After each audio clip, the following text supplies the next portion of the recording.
Hi, I'm Kat with Artful Efforts, and today I have a little bit of a meta interview for you. I am interviewing Derek Johnson, a filmmaker, about how to interview people and how to tell other people's stories. So enjoy. Hey Derek, thanks for joining me today. Derek and I met doing the Couchathon Film Festival at the beginning of quarantine back in April. Will you let viewers and readers know a little bit more about what you do? You have a lot of exciting stuff going on. I don't know if you can summarize it quickly, but give it a try. Well, my main job is I'm a camera operator slash director of photography, but I also have a vested interest in storytelling, and so I've been creating my own film projects, writing, producing, directing, and I got a bunch of stuff in the works, and so I'm excited to be here. So thank you for having me. So. Yeah, I'm excited to pick your brain a little.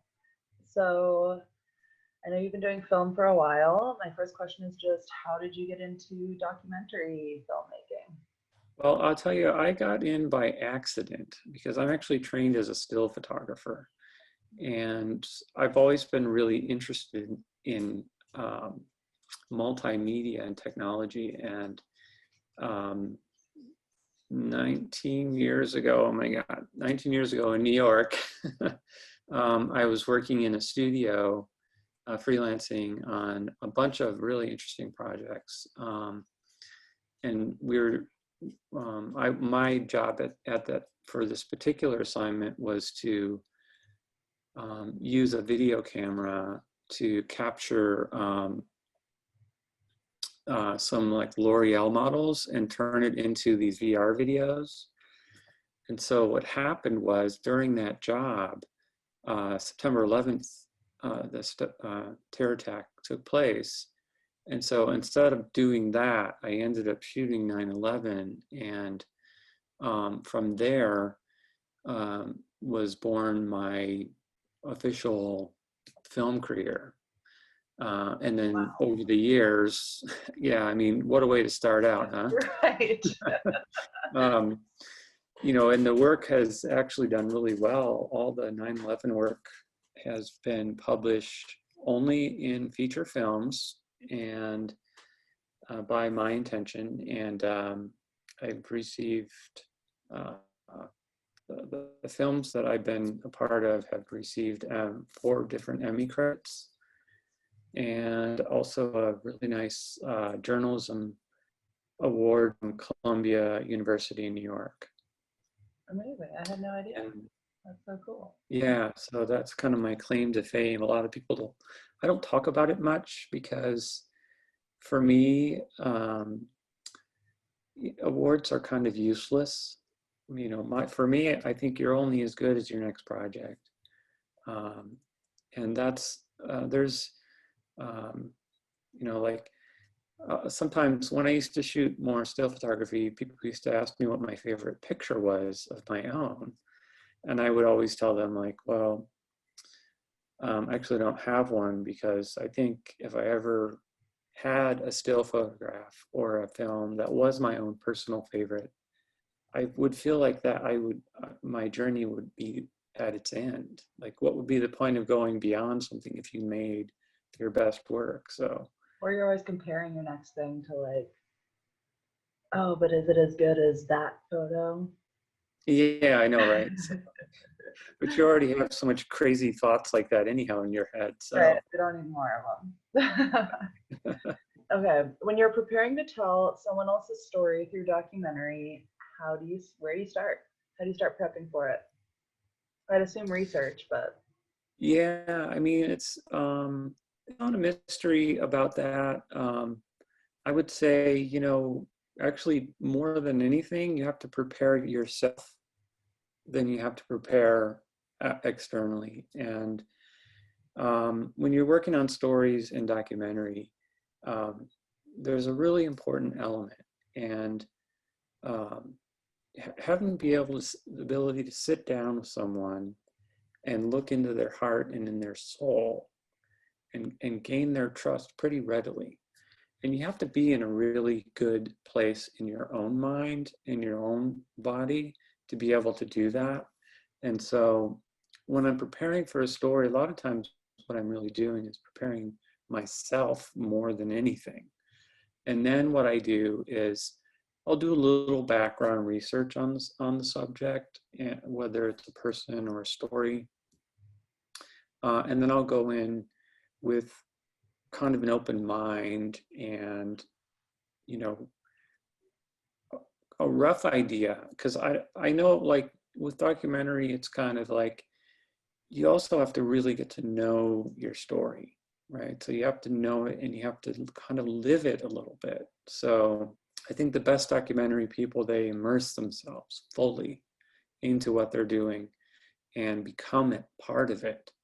And so, you know, that's also part of like preparing yourself, you know, to do documentary. Like I'm going to start working on a political documentary pretty soon. And I have a specific piece that I want to focus on. And so I'm doing a lot of research right now on division in America. And I've always been immersed in that particular topic anyhow, but I'm kind of like looking at what's going on currently. So, and kind of also sort of frame my thoughts and come up with a good idea for my storyline and my story arc as well. So I'm curious before I move on to the next one, what preparing yourself looks like. getting the right amount of sleep for a while, because you know when you get going on a production, the first thing that kind of goes out the window is self-care. So you want to try to feel balanced. You want to, you know, make sure you get 3 meals and you know, try to deal with your stress and get exercise or things that you know make you feel comfortable and very positive. And because you want to have an abundance of that when you're going into a production, It's just so gonna that suck it all out of you. it's gonna, you know, it's just gonna like, you know, Right. you know, depending on your subject matter, I mean, it could go faster than others. So Right. And I just want to like digression. I love what you were saying about kind of being along for the ride in the story, because I think even for narrative work, being able to surprise ourselves while we're working makes it more fun than feeling like, oh, I have it all perfectly planned out and it has to go according to this plan or I'm going to be dissatisfied with the work. So my next question, I feel like you already kind of answered, which was, do you have a pretty good idea of what the story will be going in? Just to that point I was just talking about, or do you let it unfold organically? And it sounds like you pretty much do let it unfold organically. But how much of the story do you have planned when you're going into it? you know, I do try to plan things out. I do write things.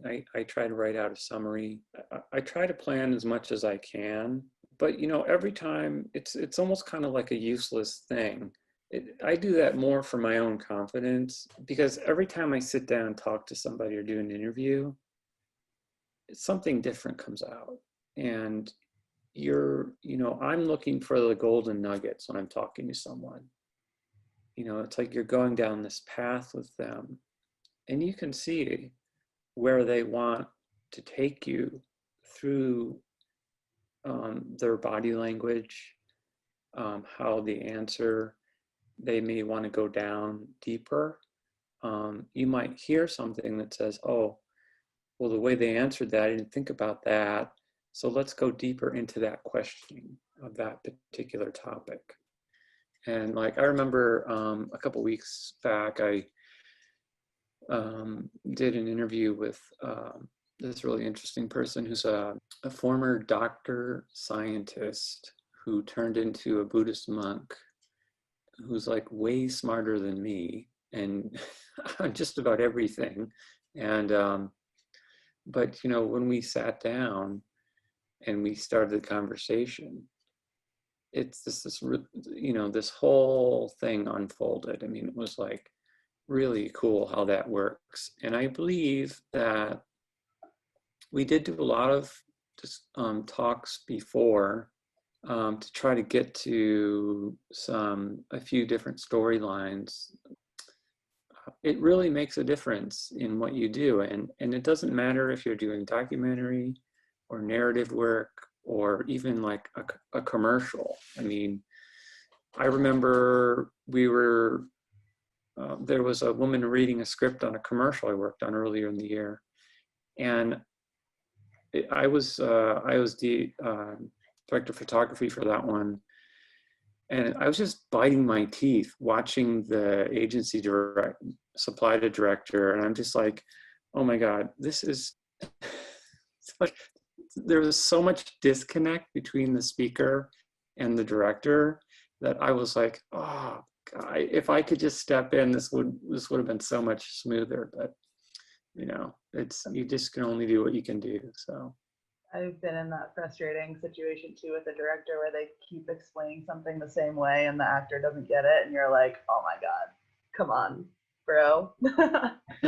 But I think that's true too, even when I think about like working with choreographers as a dancer. I think there's something about like being able to pull authenticity out of performers where if they trust you as a choreographer, or like if I trust my choreographer, then I'm more willing to like go places with them. But I also trust that they're gonna put me in my best light rather than try to fit me into a form to do exactly what they want. I feel like it gets a better performance out of me too. Yeah. Yeah, I think that's true, and I've certainly worked in other mediums. I've even worked on some dance projects and some performance things. I mean, not as a dancer, but in other supportive roles. But yeah, I mean, being able to go in with intention and, treating people not as like props, but more as like human beings and allowing them to unfold in their natural way. It can really help any artistic process, I think. So. And that's kind of interesting going into my next question, because watching a bunch of your work, like I had already seen a bunch of the Vanishing Seattle stuff, but you had another project that you shared. The South End Connect series.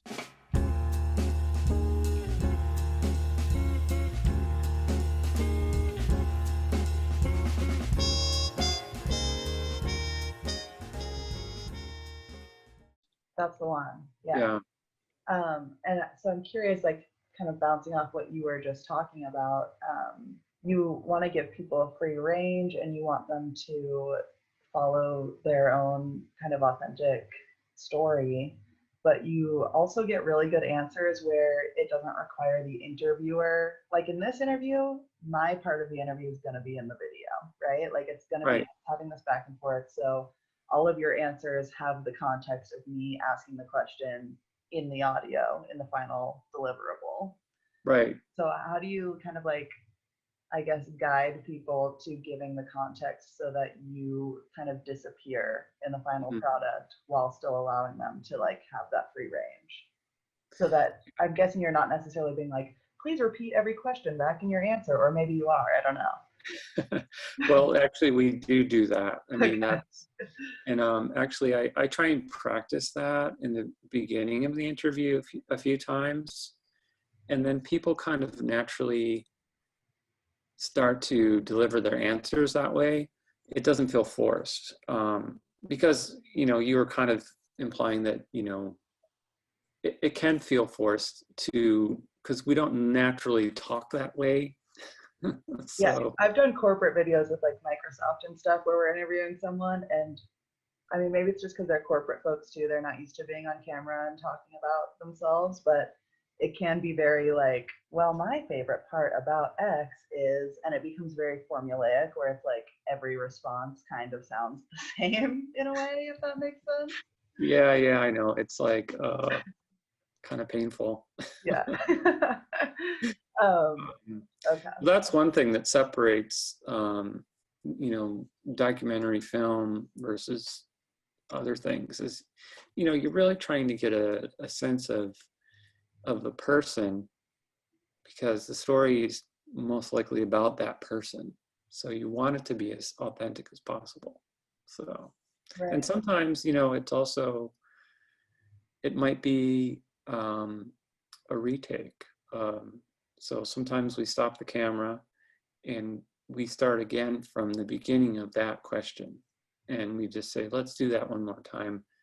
And, you know, that's something where when I'm interviewing someone, I'll be able to hear it. And, you know, sometimes people, they stumble on their words or whatever, something's not make sense. So I'll just kind of give them a breath, you know, we'll cut and then we'll go back to that and say, well, let's go back to that again, you know, or I'm always thinking like during the interview, it's like I almost have two brains because I'm listening to the person and everything that's going on. I'm also reviewing what just happened and thinking, well, do we need to redo this? Do we have it? Like, you know, there's a lot, my brain is so like engaged in this process.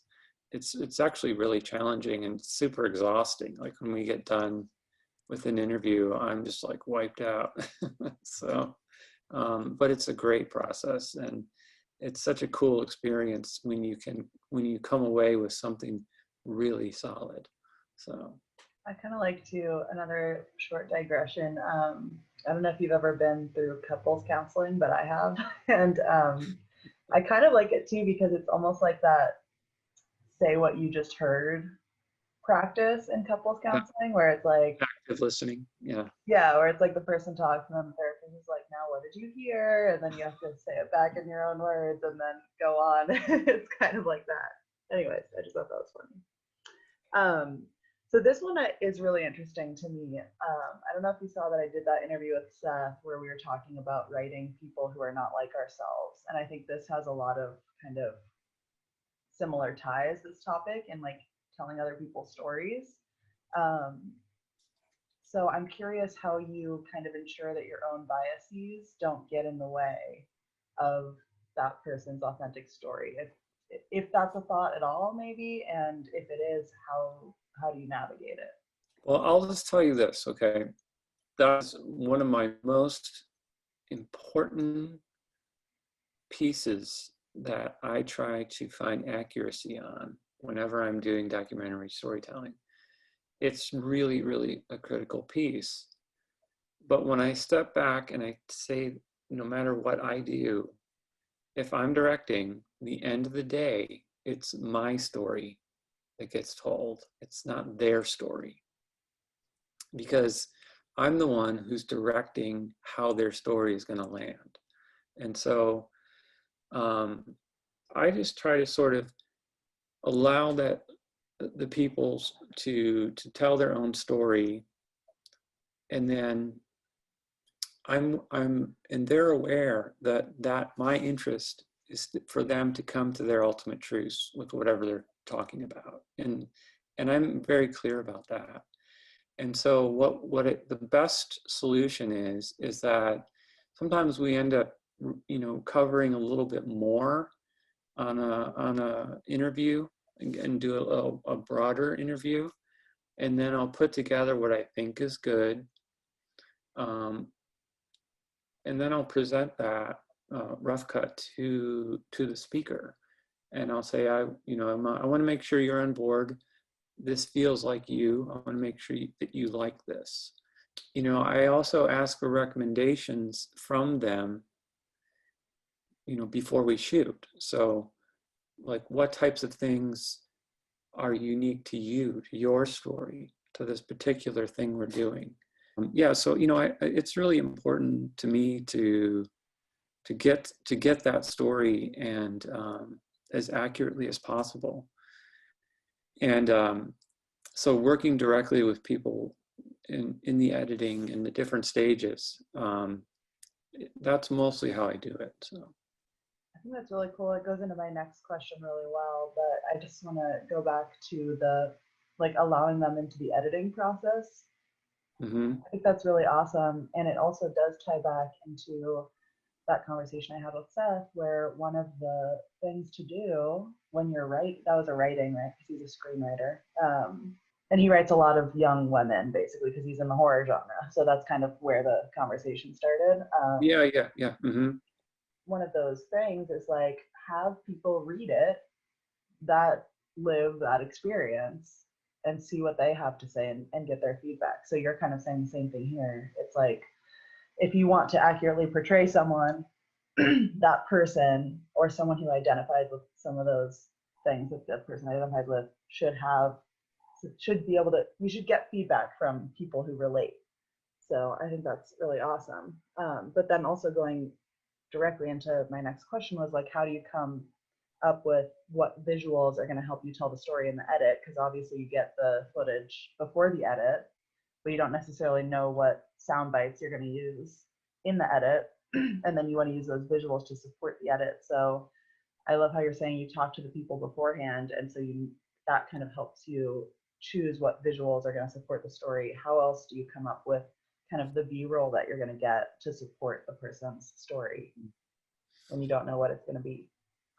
Yeah, well, most of the time, hopefully you're not doing a lifelong biography of somebody, because then it gets really complicated. But whenever possible, on any kind of project I do, I try to do interviews first. Oh, okay. That will dictate what kinds of B-roll and supportive imagery that we need to go along with the project.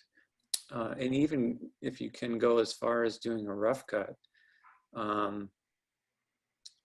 or what's called a radio edit, where you don't include the B-roll, just to kind of flesh out your story, then you'll have a really good idea of what you want, and it will also help minimize your fishing for B-roll.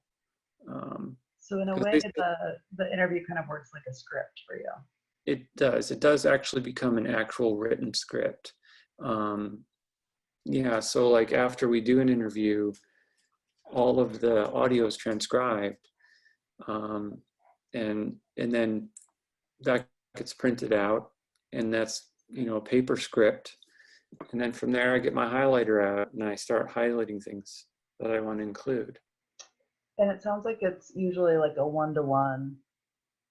They talked about basketball, I'm going to shoot basketball. They talked about their record collection, I'm going to shoot their record collection. Are there any other supportive decisions you have to make that are more around like providing additional context rather than just kind of like that one-to-one context?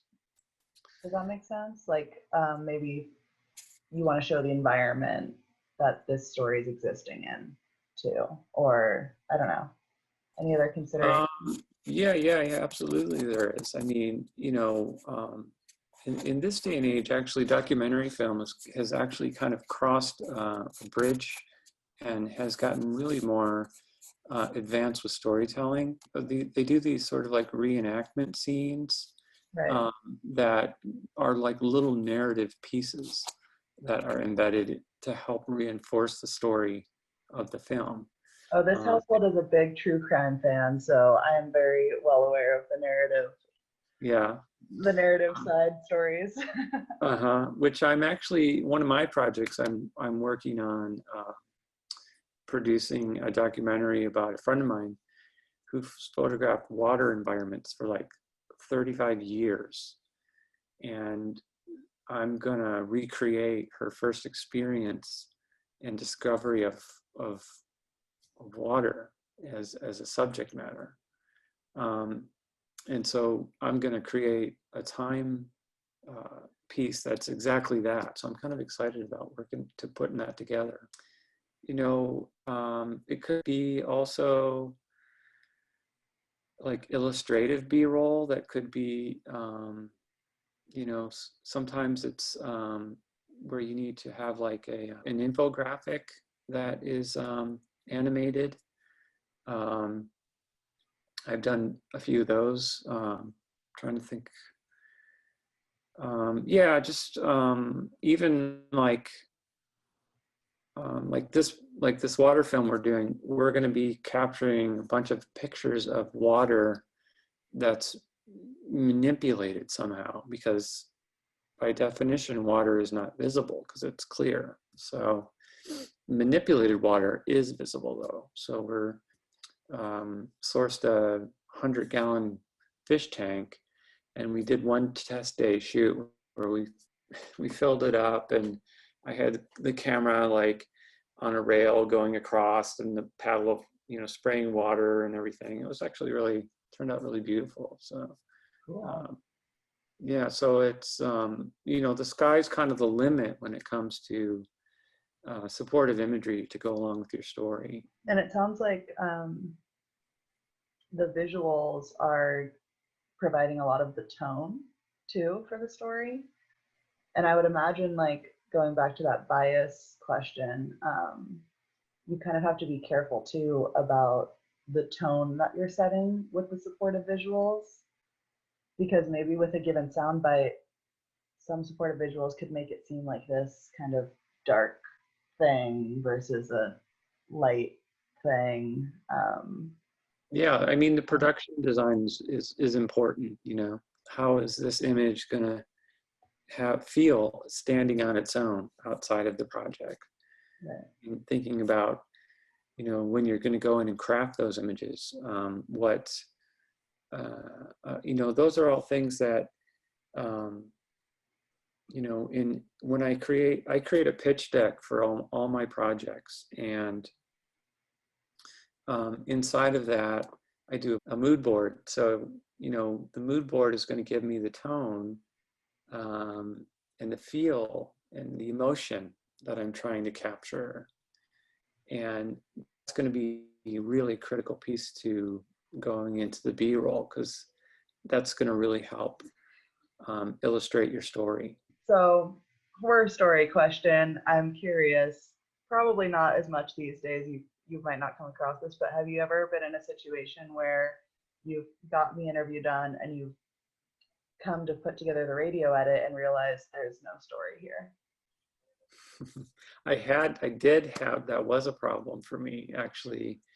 That South End Connect series, that was probably my biggest problem, because part of my thing was I was in charge of leading this team of people, through the creation of this work, because it was grant funded through a community fund by the city, and part of that was that we needed to have people from the community be involved. And so we were going into this, like, sometimes I wasn't given a story, I was just given a subject, like, oh, go and do some video of this person, and I'm just like, well, what do they do? And they're like, they just work at this place. And I'm like, okay, well, can you tell me a little bit more about that? So sometimes, because we were trying to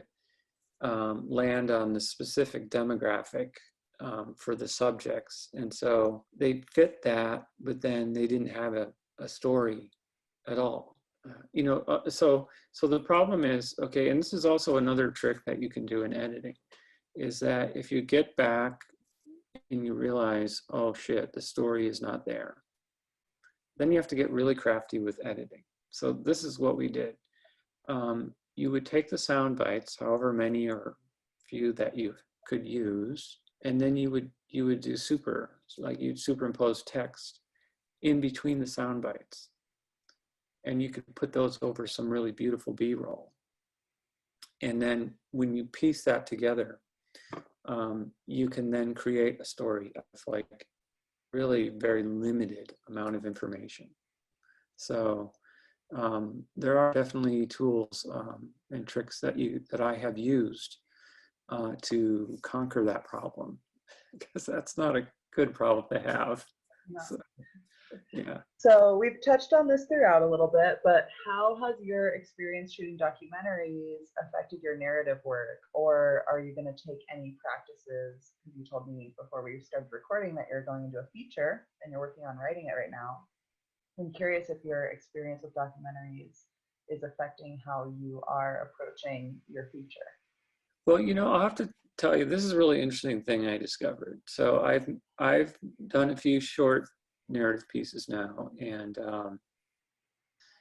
they're making everything up, and so it's actually almost easier to do narrative work than documentary, because with documentary, to do really good documentary work, you have to follow a story and capture it like in 360 degrees, and that takes a really long time.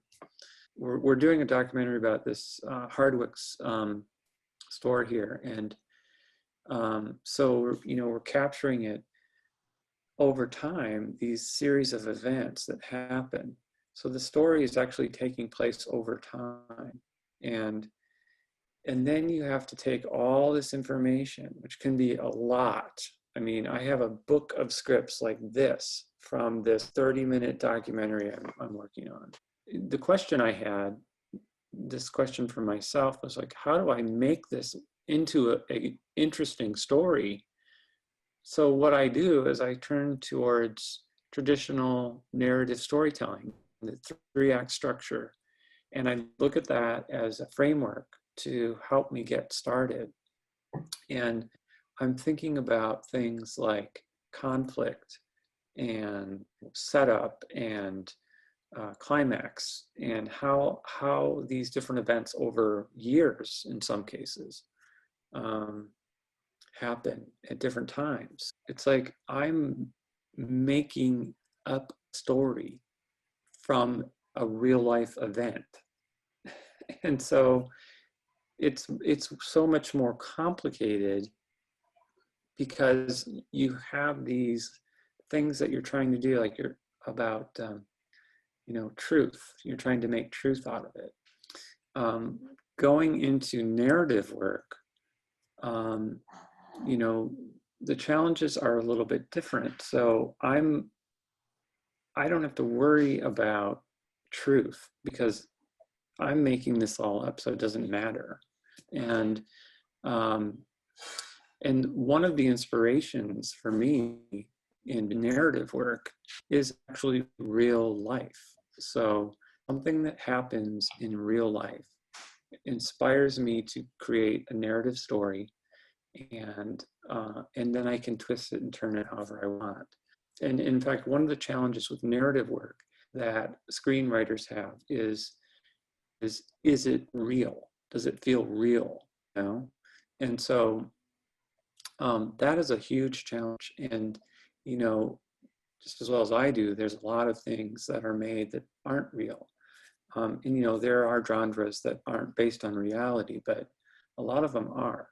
And so the kind of narrative work that you want, like if you're doing a horror piece, you want to have that feeling of this is real life going into this film. Like I could see myself there in that house just before Jason comes in and like stabs me in the back, Otherwise, you have those annoying audience members that are like, that wouldn't really happen that way, or I wouldn't react that way.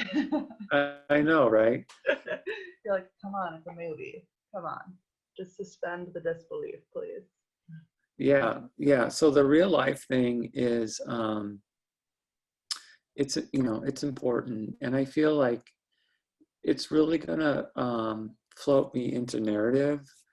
And it's just gonna be killer. Well, and I think too, just from hearing you talk about your experience with documentary, I think that's something you'll have that's unique in narrative work and really help you is understanding that for this 30-minute story, when it comes to the documentary, there were these hours and hours of footage and pages of transcribed interviews that make up this 30-minute chunk. And I think when, in my experience with films or any kind of art where it doesn't feel authentic, I think it's oftentimes because the creator has such a narrow scope where the characters don't exist outside of those 120 pages or whatever. Whereas Right. It sounds like you're coming from this perspective of like, these characters exist in this rich, comprehensive world that I am just pulling these 120 pages from. Yeah, absolutely. Mm-hmm. Yeah, and in documentary too, it's like you talk about characters, and like we're doing this video series for the Georgetown steam plant, and So this giant old industrial building that's being used for events and art purposes. So what we went into it, I'm working on this with another filmmaker, and we decided that the building itself is a character. Then you can write out your character description and the things that that looks like. And when I'm working on documentaries, each person that I'm interviewing or talking to, they are a character, and I'm thinking about what kinds of traits that person has, what's happened to that person in their story, creating their character over the course of the film. Yeah, so you're taking the same information, and you're just, it in a lot of ways, for me, it becomes fun being narrative, because you can just go wherever you want to with it, and you don't have the pressure of having to be honest or truthful. Well, that's awesome, because I think a lot of people, just the ability, like all the possibilities freak them out. They're like, there's too many options. Where do I start? So it's good to hear you be like, it's so much more fun when you have all these possibilities. So are there aspects, we're getting down to the advice section here. Are there aspects of telling other people's stories that you think would be beneficial for all artists to consider? Let's break that question down a little bit. So one is sort of like the importance of storytelling. One is another person's stories. One is kind of like your own story. And so, what do stories deliver? And what's the purpose of them? So certainly entertainment is important, but there's also a lot of value in recording history and people's stories, and having a record of it for history, because that's kind of like, as creators, that's how creators are born. They're born out of learning about history of creators and what people have done in the past. And those are stories that they're learning about. The advice is, storytelling, I think, is probably one of the most important things that creators can do. And there's no particular way that it's not important. Like, painting has a way of telling stories about history. There's the abstraction period or the romantic period. And, if you go to a museum and you think about paintings during that period of time, you're also thinking about what kinds of things were going on in that world. I mean, how did people survive whatever was going on in that age of painting, and wars and religious wars and all that kind of stuff? I mean, there's so much value in storytelling, different media as well, because filmmaking isn't really even that old, as an art form. So, and there's certainly lots of expansion is going to happen in the future with all the new technologies and virtual things going on. So I think, storytelling is one of the coolest things that anyone can do, and there's lots and lots of purpose for it. So I would say, even on the simplest, most basic form, family photos are telling the story of a family for generations. People look back on that stuff. You might look at an old daguerreotype silver print from the 1920s. That's going to tell you a story of what people wore.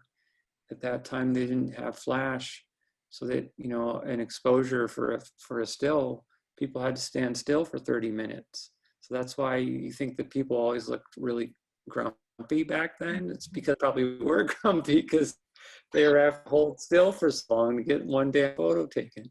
Right. So there's a whole story right there. There's so much depth for creating stories in different ways. I think it's just fantastic. And I think the big takeaway I get from what you just said is to consider that there's a ton of different perspectives in one story. Like there's the artist perspective, the audience perspective, each character's perspective, like the perspective of inanimate objects kind of is what you're talking about, or technology, or the historical perspective. um, so I think that's really beautiful what you were just saying, and my takeaway is kind of like consider as many perspectives as possible because they're all enriching the story, and if we are only narrowing in on one perspective, we're telling kind of a shallow story almost. Yeah, absolutely. Yeah. Words of encouragement for artists trying to tell their story. When the lockdowns first happened, I was thinking, I was just in the middle of like a whole bunch of awesome projects, and it all went away. And so a month later, some of the things that also got canceled were like film festivals and other things. And so I thought, we can't stop. I mean, we got to keep going. So whatever that looks like, we have to keep moving forward. We have to keep creating and keep sharing. And so I was thinking that my advice is to never give up and to keep going and allow room for change. But just know that you can't stop change. You're always going to change. But Lao Tzu said the only constant is change. And so I would say, knowing that, the best advice I would say is to keep going, because it's so important what you're doing. And you might not even realize it sometimes, but we like to use the word practice, an art practice, a yoga practice, a music practice, a writing practice. That's it. You have to practice it to make it and to keep it moving. And so that's why I'm saying keep going. That's the way. Whatever is in your way, you got to keep going. I mean, that's been my philosophy my whole career. I lived through 9/11. The day I was supposed to go in, I went to New York City to become a fashion photographer. I was going to shoot L'Oreal models. It was one of my first big jobs. And the same day I ended up shooting people jumping out of buildings. It's like, what the fuck? But I kept going. I kept, I never stopped. And I feel like I got good at what I was doing. I felt confident in what I was doing. And they kept moving and things kept evolving that way. So that's my advice, is to keep going, never give up. I love that.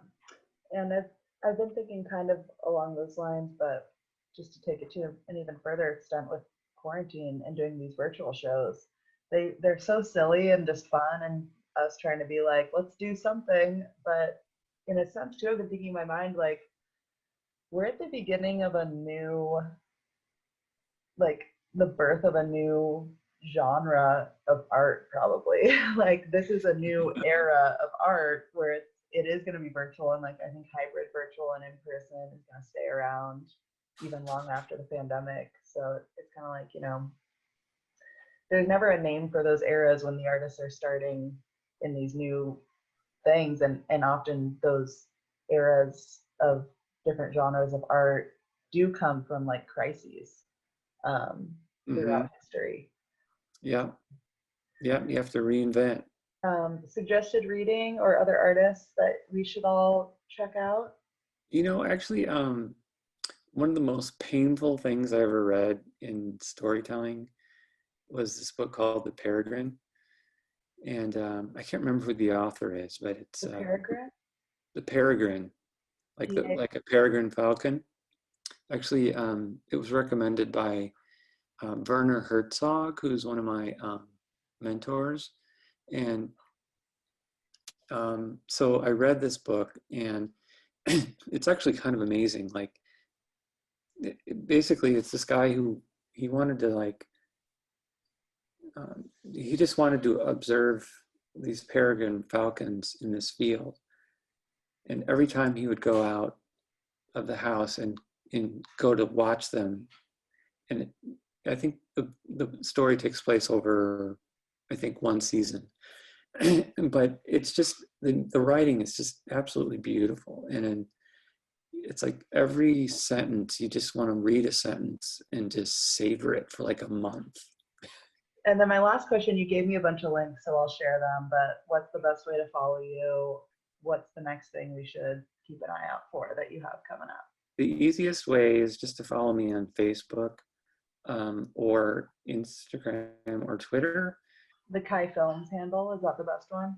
My main job role is camera operator, DFP. So I have a website that's basically just made for that, which is derekjohnsonphoto.com. But then when I'm wearing my other hats as producer and director, then I have my kaifilms.com website, which kind of showcases the broader work that I've done. So. And they'll both be updated with any new stuff you have. Yeah, I try to keep them updated. Awesome. Well, thank you so much, Derek, for joining me and letting me ask you a bunch of questions. Yeah, it was awesome.